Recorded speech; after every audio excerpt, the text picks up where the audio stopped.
Diabetes pode causar glaucoma.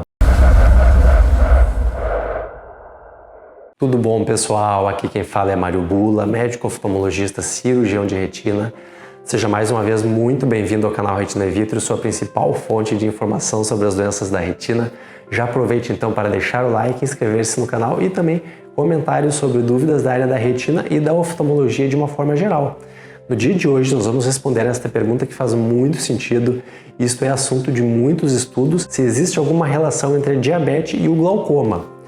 De uma forma geral, quando nós falamos em glaucoma, seja o glaucoma de fechamento angular ou principalmente o glaucoma de ângulo aberto, ou seja, o glaucoma crônico simples, existiu muita polêmica ao longo do tempo. Primeiro, estudos mostrando que existia relação, ou seja, pacientes diabéticos teriam mais chance de ter glaucoma, depois estudos mostrando que não existe essa relação, já apareceram até estudos mostrando que tem menos chance de ter glaucoma, mas de qualquer forma não parece existir uma relação muito significativa entre a presença de diabetes e do glaucoma comum, este glaucoma simples, que as pessoas do nada às vezes detectam alguma pressão alta no olho e começam a usar colírios. Por outro lado, a diabetes e principalmente a retinopatia diabética, que é a doença que afeta a retina das pessoas que têm diabetes, está diretamente relacionada a um tipo muito grave de glaucoma chamado de glaucoma neovascular. O que é isto? Quando a pessoa desenvolve a retinopatia diabética, que é uma doença bastante grave, inclusive uma das principais causas de cegueira do mundo, acaba muitas vezes faltando oxigênio para a retina, ou seja, a circulação da retina fica bastante prejudicada. E isto aumenta os níveis dos fatores de proliferação vascular, os angiogênicos, como por exemplo o VEGF-1. Isto faz com que vasinhos anormais acabem crescendo em áreas da retina onde não deveriam existir, os chamados neovasos.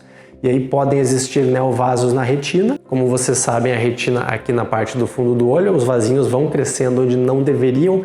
E estes vasinhos, por um lado, são muito frágeis, eles sangram, causam uma hemorragia vítrea, uma hemorragia dentro do olho que atrapalha muito a visão. Eles também podem criar um tecido fibroso que vai contraindo e puxando, descolando a retina, ou seja, estes neovasos podem causar o descolamento tracional da retina, que é uma doença extremamente grave, que muitas vezes precisa de cirurgia, uma cirurgia até bastante difícil, bastante delicada. E em última instância, os neovasos podem crescer também junto à íris, aqui na parte da frente do olho, onde eles não deveriam existir. E aí, infelizmente, esses neovasos acabam migrando aqui para o ângulo, para a malha trabecular, onde existe o sistema de drenagem do humor aquoso, que é o líquido interno do olho, e é responsável por regular a pressão intraocular.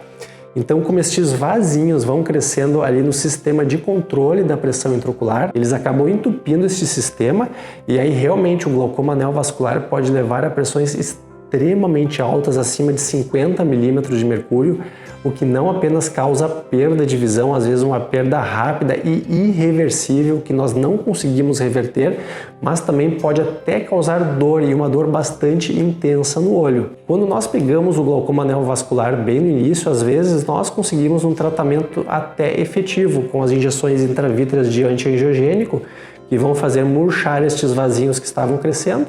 E a partir dali, às vezes, nós já conseguimos uma boa melhora da pressão se a malha trabecular não estiver ainda muito afetada, porque às vezes ela já está tão fibrosada por causa dos neovasos que mesmo com a injeção não volta a funcionar. E aí o paciente provavelmente vai precisar fazer uma cirurgia para tentar regular a pressão do olho, seja colocando um tubo, que é uma espécie de válvulazinha que ajuda a regular a pressão, ou então fazendo uma trabeculectomia, que é uma cirurgia na parte branca na esclera, que ajuda a filtrar o humor aquoso. Mas de qualquer forma, o glaucoma neovascular é sempre uma situação bastante extrema da retinopatia diabética.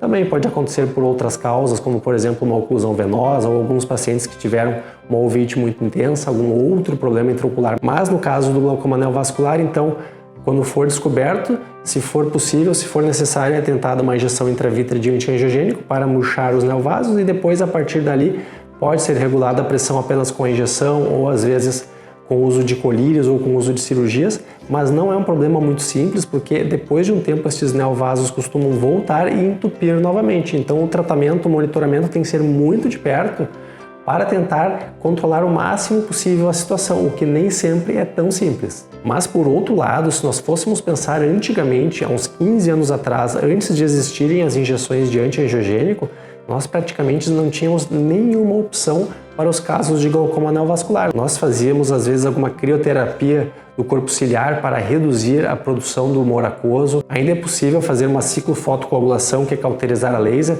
mas aí nós já vamos estar interferindo na produção do líquido interno do olho, o que também não é algo tão simples assim. Mas o que eu quero dizer, apesar de ser uma doença grave, hoje em dia ainda existe algum recurso que nós podemos tentar diferentemente de anos atrás, onde a situação era ainda mais dramática. Se você tiver mais alguma dúvida sobre esse assunto, aproveite para deixar um comentário. Não esqueça de deixar o like, inscrever-se no canal e até o próximo vídeo aqui no canal Retina e Vítreo.